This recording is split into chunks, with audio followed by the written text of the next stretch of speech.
Hello everyone. मैं आज आपके पास क्लास 12 का कॉस्टिंग एंड टैक्सेशन का जो बुक है उसका सॉल्व करने जा रही हूँ।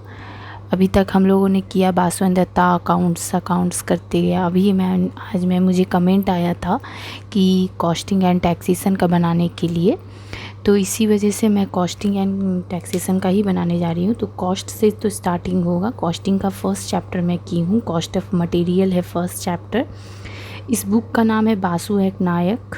ये बुक मैं कर रही हूँ। वैसे कॉन्सेप्ट तो एक ही होगा आपके जो भी राइटर होंगे। तो अगर आपको सम देना होगा तो आपको क्वेश्चन, अगर यही बुक है आपका तो ठीक है, अदरवाइज तो क्वेश्चन आपको देना पड़ेगा। और नहीं तो इस कॉन्सेप्ट से आप अपना बुक का भी सम सॉल्व कीजिएगा, कॉन्सेप्ट समझिएगा। तो हम लोग चलिए सम करते हैं। लेकिन उससे पहले मैं ये कह दूं कि वीडियो अगर पसंद आए तो प्लीज़ लाइक कीजिए, सब्सक्राइब कीजिए और प्लीज़ शेयर कीजिए, क्योंकि देख रही हूँ मैं आप लोग जो भी मांगते मैं दे देती हूँ सम्स। हाँ, ये है कि मैं 2-3 दिन लेट दे रही हूँ क्योंकि वीकडेज़ में थोड़ा प्रॉब्लम हो जाता है, बट मैं दूंगी ज़रूर सारे सम्स का सॉल्यूशन।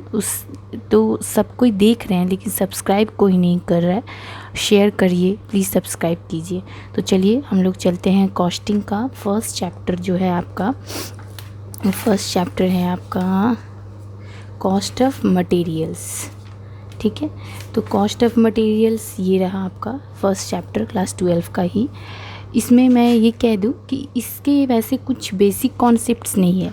आपको मटेरियल का मतलब पता है, कोई भी सामान, कोई भी मटेरियल हो, लेदर से रिलेटेड, वुड से रिलेटेड, जो भी मटेरियल हो, जो मैन्युफैक्चरिंग होते हैं फैक्ट्री में, मतलब बनता है, प्रोडक्शन होता है, मतलब हिंदी में उपज होना फैक्ट्री में।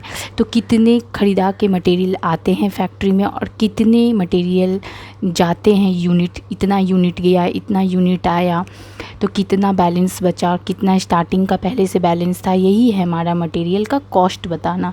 यही है सब चैप्टर 1 में। इसीलिए मैं उतना कॉन्सेप्ट नहीं कह रही हूँ क्योंकि ये आप लोग बचपन से देखते होंगे, सुनते होंगे कि कोई फैक्ट्री है। फैक्ट्री में मतलब पता ही आपको कि सामान बनता है, मैन्युफैक्चरिंग होता है, मतलब प्रोडक्शन, उपज होता है। तो वही चीज़, तो कोई भी सामान, अगर मान लीजिए आज मैं चेयर बनाने जा रही हूँ तो उसके लिए मुझे बहुत सारे सामान चाहिए, मटेरियल चाहिए एक चेयर बनाने के लिए। तो वो लाया जाता है, उसे बनाया जाता है, कुछ ख़रीदा जाता है, तो कुछ इशू किया जाता है। तो यही है कॉस्ट ऑफ मटेरियल्स। तो उसका कितना प्राइस पड़ा, कितना यूनिट इशू हुआ, इशू मतलब देना, रिसिप्ट, यहाँ पे रिसिप्ट का मतलब हुआ कि कितना आप ख़रीद के मटेरियल लाए हैं, कितना आप लगाए हैं। तो यही सब चीज़ आपको उसका मटेरियल का कॉस्ट बताना है और ये बताना है कि कितना परचेस हुआ है फैक्ट्री के अंदर और कितना जा रहा है, इशू हो रहा है। तो यही सब का आपको कॉस्ट बताना है। तो वो उसको थोड़ा इस मैटर में करना है। इसमें आपके बहुत सारे मेथड आएंगे, लेकिन पहला है फीफो। फीफो मतलब होता है फर्स्ट इन फर्स्ट आउट, मतलब पहले जो आया ख़रीदा के, बैलेंस जो भी पहले रहा या फिर ख़रीदा के जो भी फैक्ट्री में पहले आया मटेरियल उसमें से पहले जाएगा। इसीलिए फर्स्ट इन मतलब आया और फर्स्ट आउट मतलब अगर इशू होगा, अगर आपको भेजा जाएगा तो पहले जो आया उसी में से भेजा जाएगा। ये नहीं कि बाद में जो मटेरियल आया उसमें से भेजा जाएगा। इसीलिए नाम पड़ता है फर्स्ट इन फर्स्ट आउट। जो पहले आया उसमें से इशू होगा। ठीक है, ठीक। उसके बाद वाला लीफो होता है, लेकिन मैं वो बाद में बताऊँगी। जो मैं बता रही हूँ वही अभी सुनिए। तो मैंने चैप्टर 1 का कॉस्ट ऑफ मटेरियल का फर्स्ट नंबर ही सम दिया है। तो फर्स्ट नंबर सम आपके ये रहे। मैंने प्रैक्टिकल क्वेश्चन से किया, आप एग्जाम्पल सम से भी कर सकते हैं।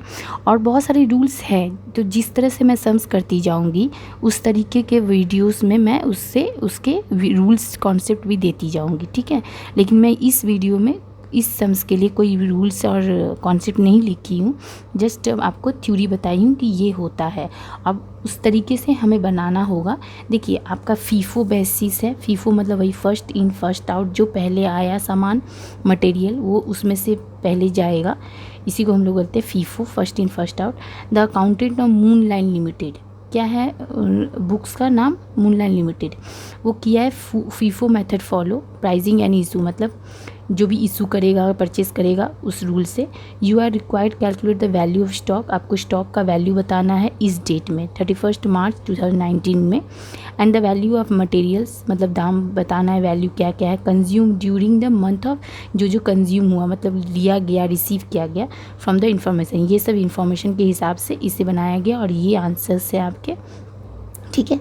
तो आंसर तो बाद में देखेंगे। देखिए 2019 मार्च में 1 तारीख को पहले से जो बैलेंस था रखा हुआ मटेरियल का, पहले से कुछ रखा होगा तब बाद में जाके परचेस इशू हुआ है। तो जो बैलेंस हुआ है, बैलेंस जो पहले से था वो 200 यूनिट का था 5 करके, मतलब 200 यूनिट सामान लाए थे 5 रुपये रेट करके, ये मल्टीप्लाई होता है, ठीक है, रेट। परचेस उसमें आप ख़रीदे 6 तारीख को इतना, फिर उसमें से फिर इशू किए, फिर ख़रीदे, फिर इशू किए, ये मैं आप सॉल्यूशन में आपको बताती जाऊंगी। तो चलिए अब इसके सॉल्यूशन में चलते हैं। ये रहा आपका सॉल्यूशन। बुक का नाम ये आप मत दे दीजिएगा सॉल्व में, मैं ये जस्ट आपको इस इन्फॉर्म करने के लिए बता रही हूँ। बासु नाइक बुक है मेरा, class 12 chapter 1 cost of material. देखिए फॉर्मेट थोड़ा इसका बहुत ही लंबा होता है, आपको यही है कि फॉर्मेट में ही टाइम लगेगा। देखिए सबसे पहले यहाँ पे लिखिएगा in the books of moonlight limited store laser लिखिएगा, अडॉप्टिंग फीफो मेथड आप यूज़ कर रहे हैं, ठीक है। उसके बाद आप करिएगा मटेरियल लिखिएगा, यहाँ कुछ और नहीं लिखना होगा, just material name, code, specification, bin number, ठीक है। आपको इसे फिलअप नहीं करना, आप जस्ट ये लिख के आपको सोल्यूशन देना है, लेकिन ये आपको सोल्यूशन का पार्ट है, ये सब आपको लिखना पड़ेगा फॉर्मेट में। लोकेशन, लीड टाइम, ये सब देख के डैश डैश दे दीजिएगा। Store ledger, folio number, maximum level, minimum level, कितना मैक्सिमम है कितना मिनिमम है, ऑर्डरिंग लेवल, ये सब ये भी यूज़ होंगे। बहुत सारे सम में ऐसा सा सम आपका आएगा जो ये भी कुछ कुछ आपको लिखने पड़ेंगे, यहाँ भी कुछ कुछ लिखना पड़ेगा, लेकिन आपको अभी यहाँ पे मत लिखिए। जस्ट ये फर्स्ट सम से एकदम बेसिक लेवल का सम से, मैं इसलिए एकदम इजी सम से स्टार्ट की हूँ, ठीक है। तो ये रहा आपका, देखिए कैसे बनाइएगा डेट, फिर आप एक ऐसे करके कॉलम बनाइएगा लंबा सा, ठीक है। कॉपी को इस तरीके से रखना है आपको, ठीक है। तो यहाँ रिसिप्ट, उसके अंदर GRN नंबर, क्वांटिटी, यूनिट रहेगा कितना यूनिट आया, रेट मतलब रुपीस, अमाउंट मतलब रुपीस, ठीक है। SR नंबर, इशू के अंदर हम आ गए, ये रिसिप्ट के अंदर 4 कॉलम हुए, अब ये इशू के अंदर में आपके 4 कॉलम होंगे, SR नंबर, क्वांटिटी, यूनिट में, रेट, अमाउंट, ठीक है। ये सब रुपीज़ में, ये आपके फॉर्मेट हो गए। फिर बैलेंस, क्वांटिटी, यूनिट में जो होगा इसमें 3 होंगे, रेट और अमाउंट रुपीस, ठीक है। और ये रिमार्क क्या हुआ नहीं हुआ इसके बारे में यहाँ पे रहता है, इसका आपको कुछ नहीं करना है, ये सब आपको अभी कुछ नहीं करना है, इसका यूजेस नहीं है अभी इस सम्स में, तो फ़िलहाल नहीं है। चलिए अब हम लोग सम सॉल्व करते। देखिए आपका बुक में था, हाँ, तो देखिए आपका स्टॉक बैलेंस था कितना, देखिए 200 unit at the rate of ₹5 per unit, ये बैलेंस आपका था। देखिए मैंने हेडिंग में डायरेक्ट 2019 बार बार नहीं लिखना पड़ेगा आपको, 2019 मार्च लिख दिया है 1 तारीख, ये बार बार नहीं लिखना है, इसलिए हेडिंग में दे दीजिएगा, आप खाली डेट का नंबर्स लिखिएगा। 1 तारीख को सबसे पहले बैलेंस हुआ है ना, इसलिए बैलेंस में बिठाइएगा। क्वांटिटी के नीचे में जो यूनिट करके जो है 200 वो बिठाइएगा। रेट आपका बुक में बोला था 5 पर यूनिट, रेट के हिसाब से यहाँ बिठाइएगा, इन दोनों का मल्टीप्लाई कीजिएगा तो आपको अमाउंट मिल जाएगा, ठीक है। अब देखिए नेक्स्ट में 6 तारीख को क्या बोला है, परचेस हुआ है। परचेस मतलब आप ख़रीद के ले के आए हैं, मतलब रिसीव किए हैं फैक्ट्री में, ठीक है, रिसीव कर लिए हैं, इसलिए हम लोगों का ऐड होगा 600 करके, अब 3 पर यूनिट आप ये किए हैं परचेस, तो परचेस वाला रिसीप्ट में लिखाएगा, क्योंकि रिसीप्ट होता है परचेस में का मतलब आप ख़रीद के ले के भी आए हैं, आप में जुड़ा है वो, तो रिसीव हुआ इसलिए 6 तारीख का डेट दिए हम। क्वांटिटी आपका 600, रेट आपको 3 बुक में बोला था, इन दोनों का मल्टीप्लाई करके 1800। तो जो भी रिसीप्ट और इशू में होता जाएगा ना, वो आपको बैलेंस में सब कुछ दिखाना है, A to Z बैलेंस में सब कुछ दिखाना है। तो देखिए ये जो आपका रिसीप्ट हुआ 6 तारीख को, ये और आ गया आपके पास मटेरियल ना, तो आने से यहाँ पे क्या कीजिएगा, ऐड कीजिएगा बैलेंस में, जो पहले बैलेंस था 1 तारीख का उसमें ऐड कीजिएगा। देखिए 600 ऐड किया मैंने, ₹3 करके था, इन दोनों का मल्टीप्लाई करके इसका ज़रूरत नहीं है आपको ऐड करना, आप यूनिट को ऐड कीजिए और अमाउंट को ऐड कीजिए। तो देखिए पहले आपका इतना बैलेंस का था 1 तारीख का, 6 तारीख को आपका परचेस हुआ इसलिए ऐड हो गया, क्योंकि और ऐड होना, क्योंकि रिसीप्ट किए हैं, परचेस खरीद के लाए हैं इसलिए और बढ़ेगा ये। तो ये हो गया आपका इतना। तो देखिए क्वांटिटी आपका 800 अब हो गया और आपका इतना यूनिट आपका मटेरियल है अब, और यहाँ उसका अमाउंट कितना है, इतना यूनिट के मटेरियल का इतना अमाउंट का मटेरियल आपके अब यहाँ पे है। अब इसमें से क्या बोल रहा है क्वेश्चन में कि इशू करना है 17 तारीख को। इशू करना है मतलब देना है। अब आप उसमें से दीजिएगा तो श्योर आप पता ही चल गया, इशू का मतलब ही मेरा माइनस, मतलब हमको अब देना होगा जो मेरे पास है, इसलिए इशू का रेट नहीं देता है। क्यों? क्योंकि आपके पास जो रेट है उसी के हिसाब से आपको इशू करना पड़ेगा। तो देखिए यहीं पे फॉलो होता है फीफो है, 5 फर्स्ट इन फर्स्ट आउट। देखिए तो वे 500 यूनिट जो है ये इशू में मैंने डेट यहाँ 17 तारीख, इसके सामने से मैंने 500 यहाँ पे लिखा, इशू के सामने में, क्वांटिटी में, यूनिट के सामने। अब देखिए बैलेंस में से आपका 800 जो था, ध्यान दीजिएगा यहाँ पे, ये आपके पास 800 है, लेकिन इस 800 में 200 जो यूनिट था वो 5 करके हिसाब था, मतलब आपके पास ₹5 करके हिसाब से 200 का सामान, 200 यूनिट्स का सामान था। और जो बाद में आपका परचेस हुआ 600 का सामान जो आया वो कितने रुपये करके था, ₹3 करके। ठीक है, तो जब आपको अब देना पड़ेगा, इशू करना पड़ेगा, तो इसमें से आप 800 में से जब 500 आप दे दीजिएगा, बोला था ना 500 देने, तो 500 आप यहाँ लिखिएगा। तो इस 800 में से 500 चला गया क्योंकि इशू कर दिया, आप दे दिए। तो देखिए फर्स्ट इन फर्स्ट आउट है, तो मतलब 800 में जो पहले 500 आप जो दिए, तो 500 में से वो 200, स्टार्टिंग 500 में से जो 200, पहला का 200 कितना करके था, 5 करके, 25, मतलब ये 5 में मैंने यहाँ भी लिख दिया, यहाँ भी लिख दिया, आप एक ही जगह लिखिएगा, मैंने समझाने के लिए लिखा है। तो ये मल्टीप्लाई करके 1000, मतलब 500 आपको देना था, तो 500 में से 200 जो आप यूनिट दिए हैं उसमें 5 करके दिए हैं, तो आपको ₹1000 चला गया। ठीक है, अच्छा अब आप 500 देना है ना आपको, तो 200 तो अब दे दिया, तो बचा कितना, 300 और देना है। तो 300 के लिए आपको इसमें आना पड़ेगा। ठीक है, देखिए 200 वाला 5 कर दे दिए, अब 300 जो आपको देना है इसमें से देना पड़ेगा, क्योंकि अब तो बचा नहीं है ना इसमें, तो इसमें से जो 300 दीजिएगा वो कितना करके दीजिएगा, अब तो यही रेट से दीजिएगा।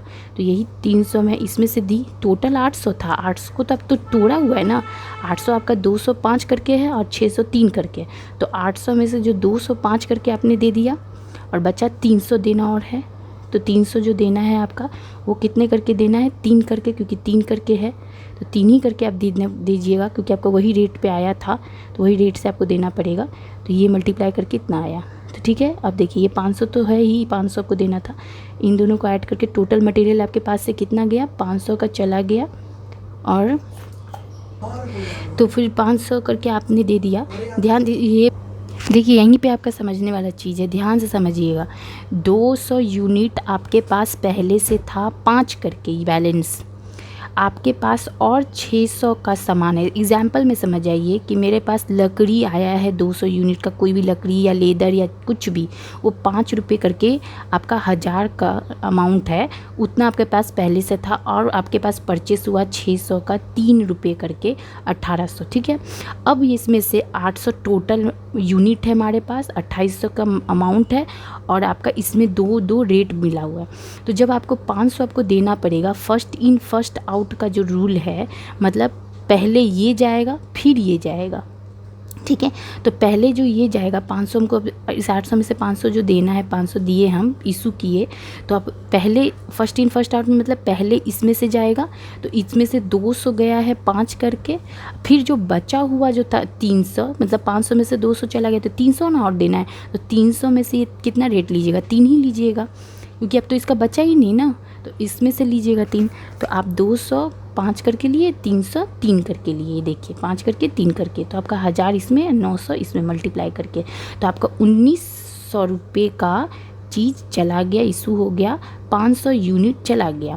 तो अब ये चीज़ हमको यहाँ माइनस करना होगा, क्योंकि ये तो हमारे पास चला गया, तो ये 500 देखिए मैंने ब्रैकेट में दिखाया, मतलब माइनस किया, 1900 यहाँ पे माइनस किया, मतलब चला गया। तो ये 800 में से 500 चला गया, तो 300। अब मेरे पास कितना बच गया, 300 बच गया। ठीक है, अब दिमाग लगाइए, अगर 600 200 आपके पास गया, 600 में से 300 चला गया, तो यहाँ का ही ना 300 बचा हुआ है। तो ये 300 जो यहीं का जो बचा हुआ है, तो वो कितने करके था, 3 करके ही आपके पास बचा है। मतलब इसका जो ये दोनों जो 800 आया, 800 में से ये 500 चला गया, तो जो बचा 300 मेरे पास, ये कितना रेट है, ये रेट का है कि ये रेट का है, यही रेट का होगा, क्योंकि इस रेट का तो पूरा चला गया, तो यही बचा हुआ है ना, इसीलिए मैंने ये रेट यहाँ लिखा है। ठीक है, क्योंकि इसी रेट का इतना मटेरियल बचा हुआ है, तो ये मल्टीप्लाई कीजिएगा तो 900 हो गया। अब वैसे भी माइनस करके देखिए आप, ये 1900 जो यहाँ पे किया है, अब इन दोनों को माइनस करके 900, ये माइनस कीजिएगा 900 आया, इसका माइनस कीजिएगा 300 आया, यानी कितने करके रेट करके, 3 करके मल्टीप्लाई करके मैच कर लीजिएगा। ठीक है, अब देखिए यहाँ तक मेरा हो गया। अब क्वेश्चन में आइए, फिर आपका परचेस हो रहा है कितने का, 26 तारीख को हो रहा है 800 रुपये, 800 यूनिट का 4 रुपये करके। तो देखिए 26 तारीख में आइए, परचेस हुआ मतलब रिसीप्ट हुआ, आपके पास आया 800 करके, इसका रेट दे देता है, जो परचेस करता है ना, जो नया आता है उसका रेट दे देता है। इशू तो आपके अंदर आपके सामान से न जा रहा है, इसीलिए इशू का रेट नहीं देता है, जो सामान बाहर से आ रहा है उसका रेट देता है। तो इसका रेट दिया है, ठीक है, इन दोनों का मल्टीप्लाई करके इतना आया। अब ये आपको पता है बैलेंस में ऐड होगा, क्योंकि परचेस रिसीप्ट जो होता है वो ऐड होता है, और जो इशू होता है वो माइनस होता है, क्योंकि आपके पास आपको देना है तो वो तो माइनस होगा ना, मेरे पास से चला गया ना, इसीलिए। तो ये दोनों ऐड हो गया 800। देखिए अब ये जो बैलेंस था मेरा, इसमें आप 800 ऐड कीजिएगा, ठीक है, और 4 करके है, ये 4 करके रेट, तो इन दोनों को मल्टीप्लाई किए 3200, इन दोनों को ऐड कीजिएगा। अब आपके पास कितना है, 1100 है, ठीक है, 4100 का सामान है, ठीक है, और इस 1100 में 300 का जो मटेरियल है वो 3 रुपये करके है, और 800 जो का मटेरियल जो है वो 4 करके है। ध्यान दीजिएगा इसी पे, इशू में आपको चीज़ समझना है मेन। 1100 वाला में 300 जो है 3 रुपये करके, और 800 जो मटेरियल है वो 4 करके। अब इन दोनों को, अब फिर आपको इशू बोला है, देखिए बोला है सब में, परचेस में झमेला नहीं है, इशू में है, आपको समझना मेन। 31 तारीख को इशू हुआ, 700 आपको देना है, रेट नहीं देगा क्योंकि रेट तो आपको फॉलो करना है। देखिए 31 तारीख को हम ठीक यहाँ पे 700 लिखे इशू में। अब ये 700 कहाँ से गया आपका, ये जो 1100 और जो था, ये 1100 में आप 700 दे दिए, इशू कर दिए। तो आपको जो ये 700 दिए, तो आपको मैंने कहा था ये 1100 में 303 करके है, 800 4 करके, और फर्स्ट इन फर्स्ट आउट है, मतलब पहला फर्स्ट वाला, तो फर्स्ट वाला पहले जाएगा, मतलब ये 300, 700 जो देना है, तो पहला जो 300 है वो कितना करके दीजिएगा, 3 करके, तो कितना हो गया 900, और फिर 800 जो है वो 4 करके है, तो 800 तो आपको नहीं देना है, आपको तो 700 ही देना है ना। 700 में से 300 चला गया, तो बचा कितना, 400 और आपको देना है, गिवन करना है, इशू करना है। तो वो किसका लीजिएगा, इसका रेट तो अब रहा नहीं, इसमें तो ख़त्म हो गया, तब तो अब इसी में से लेना पड़ेगा, बस इसी जैसे पहले किए थे वैसे सेम इसमें भी 8, इसमें से 400 आप दीजिए, तो अब इसी का रेट फॉलो कीजिएगा, 4 हो गया, ठीक है। तो ये 900, ये 1600, तो आपको 700 करके मटेरियल देना है, 2500 का सामान देना है रुपीज़ में, एक तो 303 करके ये वाला, और ये 400 रुपये 800 के अंदर का है, 4 रुपये करके, ठीक है। तो आपको ये 700 यहाँ से माइनस कीजिए, क्योंकि 1100 के मटेरियल में आप 700 दे दिए, तो बचा कितना 400, और आपका 4100 जो आपका बैलेंस था उसमें से आप 2500 का अमाउंट का दे दिए हैं, 700 मटेरियल चला गया, तो बचा कितना 1600, ठीक है। अब देखिए अगर हमारा 1100 है, तो इसमें से तो आप 400 ने दिए, तो इसी का ना 400 बच गया है, तो इसी का फॉलो होगा रेट, इसी का 400 बचा है, क्योंकि इसमें से तो आप 400 ने दिए हैं 700 में जो देना था, तो बचा कितना 400 तो बचा है, तो यही 400 कितना का रेट होगा, इसी का रेट होगा। और ये रेट मत लिख दीजिएगा, क्योंकि ये तो आपका पूरा ही चला गया, 300 का पूरा ही चला गया, तो इसी का तो बचा हुआ है, इसीलिए ये अलग है। तो देखिए इन दोनों का माइनस कीजिए तो 400 आया, इन दोनों का माइनस कीजिए तो 1600 आया, और मैच कर लीजिए इन दोनों का मल्टीप्लाई में, आपको ये अमाउंट आ गया। बस यही है आपका कॉस्टिंग का first chapter, cost of materials, sum number 1, Basu N Nayak book, WB board, West Bengal board higher secondary.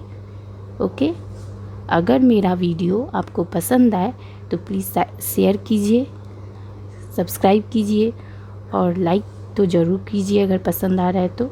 ठीक है। और इसी तरीके से मुझे कमेंट कीजिए। कमेंट का सब मैं टाइमली नहीं दे पा रही हूँ तो कोई ये नहीं, आपको थोड़ा वेट करना पड़ेगा, लेकिन आपको आंसर सॉल्व मिल जाएगा, क्योंकि मुझे भी तो बहुत सारे काम होते हैं, ऑफलाइन पढ़ाना भी होता है, इसलिए 2-3 दिन बाद ही लेकिन आपको सॉल्व मिल जाएंगे। और लाइक तो ज़रूर ही कीजिए। Thank you.